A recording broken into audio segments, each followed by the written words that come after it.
Let's talk about the forces impinging upon men. Now, in order to understand that, you've got to first understand gynocentrism. And what is gynocentrism? Gynocentrism is, in a nutshell, the idea that women and children need to be protected and provided for at the expense of men. And this is something that's been going on for thousands of years, that men have been able to provide and protect for women, and it's been an agreement between men and women that things should work like that, and it's actually what has built our culture in many, many ways. So it's not just a negative thing, but we're going to look at some of the negative aspects today. If you want more info on this, go to gynocentrism.com. It's a great little website. At any rate, we're talking about gynocentrism, and one of the major problems with gynocentrism is you cannot see it. It's invisible. It's kind of like the air we breathe. You know, we breathe in air, but we don't see it. We don't see it, but we know it's there. And you don't even know that the air is there until you see some impact from that air, like things blowing around, like dust blowing and coming up. Then you go, oh, that's air, that's the wind. And gynocentrism is very, very similar. We don't see it. It's not something that people go, oh, there's my gynocentrism. They simply don't see it.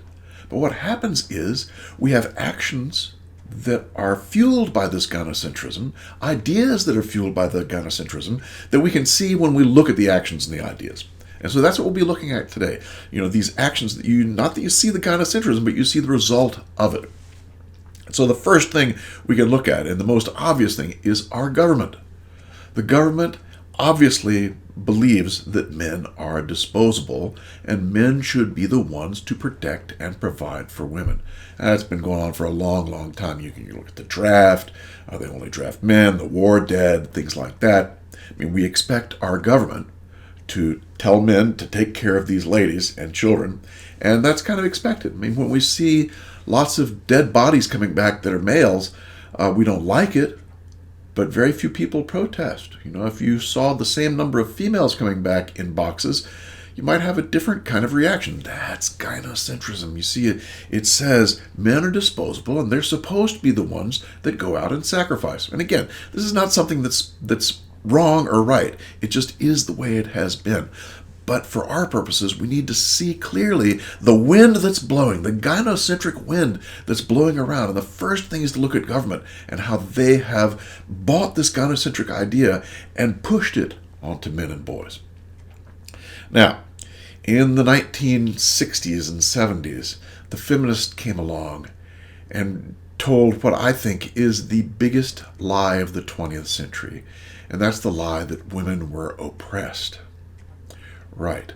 The very people that had been provided and protected for a long, long time took that providing and protecting and framed it in terms of oppression. Now, how did they come to that conclusion? Well, they were able to push that idea. Why? Because of gynocentrism. Gynocentrism says when women are in need, men should do something.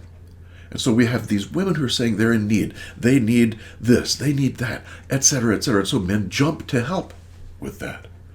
But there's a more nefarious element that comes into this. Because during the 1960s and 70s, they not only said, oh, we've been oppressed, they said, it's the men who did it to us. And they started blaming and shaming men. The very people who'd been providing and protecting for them for eons now became the enemy, now became the people who were the bad guys.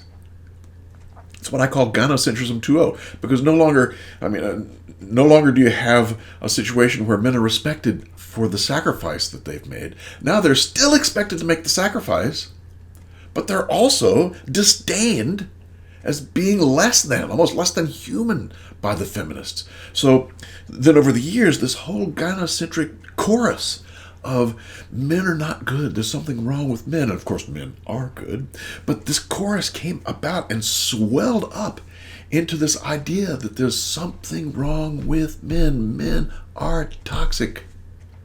And the only reason it happened was because of gynocentrism, which has helped it along the way and pushed that idea into a place where it could flourish. So now we have the government and the feminists joining in hands and pushing men to do more and more and more, and at the same time telling men there's something wrong with them. They're pigs. There's something wrong with these guys. And what do? The government and the feminists join hands, and they create this thing called NoFault Divorce. NoFault Divorce. What does that do? That allows people to back out of marriage anytime they want for any old reason. So what do? You get a lot of divorces, and you get a family court system that is beating the crap out of men. And gynocentrism, again, which pushes for men to protect, pay more child support, and for women to have the children, right? Because they're supposed to be there nurturing. I mean, that's the gynocentric rain that comes down. And so the family court goes right along with that and pushes men not to see their kids, but to pay for their kids. And of course, the lawyers love this. Why do the lawyers love it?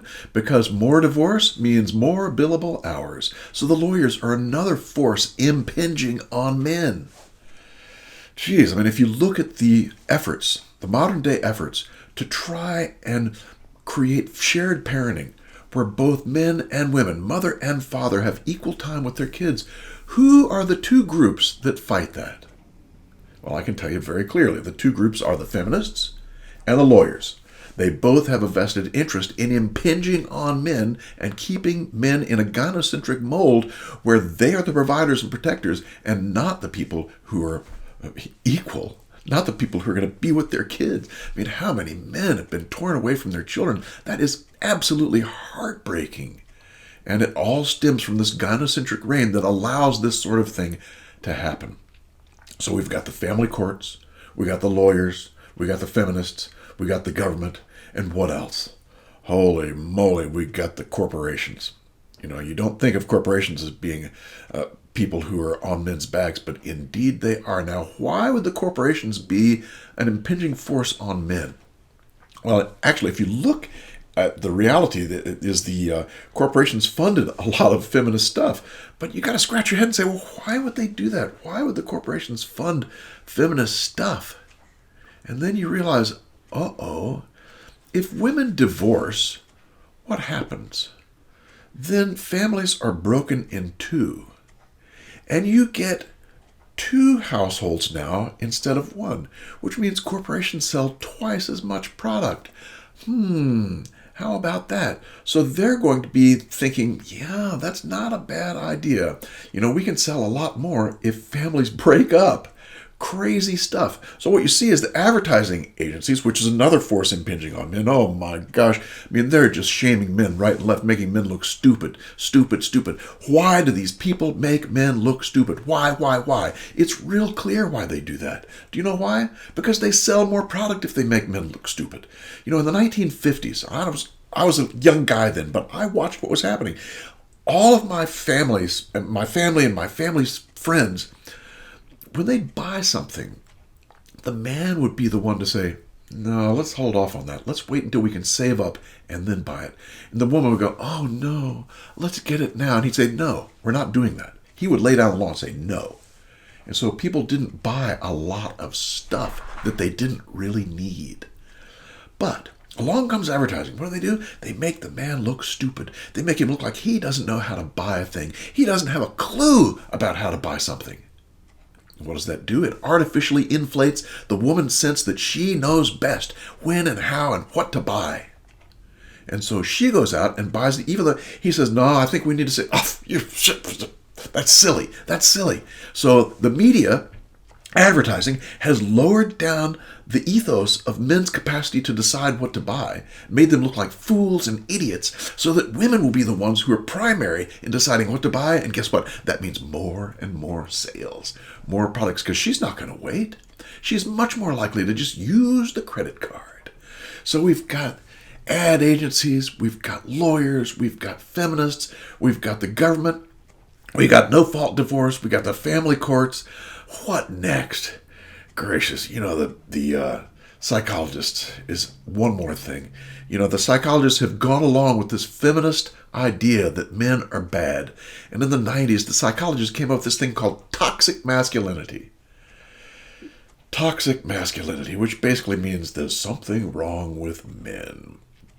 And they point out their ideas are that men are violent, and men want power over women, and men hate homosexuals, and all kinds of other nasty sorts of things about men. And then they call that the norm, as if all men are like that.